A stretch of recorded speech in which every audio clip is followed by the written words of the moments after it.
Bismillahirrahmanirrahim, wassalatu wassalamu ala rasulillah. Parmi les significations de la parole, il n'est de Dieu que Dieu, il y a de croire que Dieu est attribué de toute perfection digne de lui, comme la toute-puissance, la science de toute chose et la volonté.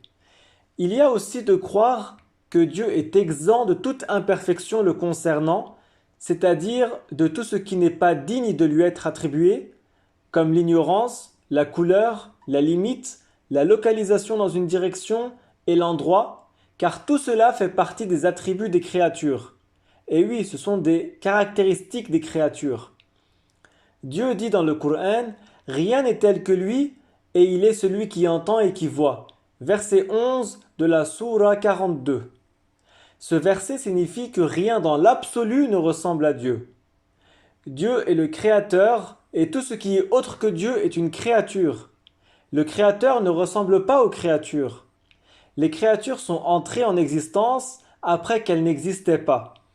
Elles sont donc qualifiées par le besoin, car elles ont eu besoin de qui les fasse entrer en existence alors qu'elles n'existaient pas.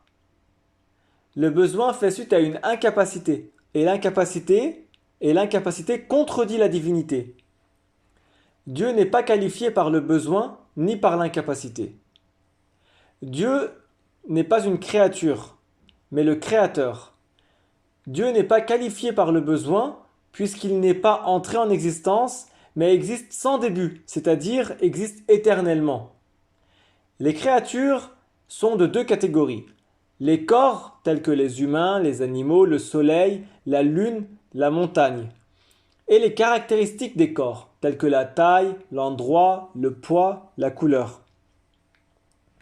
Dieu ne ressemble pas aux créatures. Il n'est ni un corps, ni à les attributs des corps. Comme dit avant, Dieu a les attributs de perfection dignes de lui et est exempt des attributs des créatures. Alhamdulillahi Rabbil Alamin.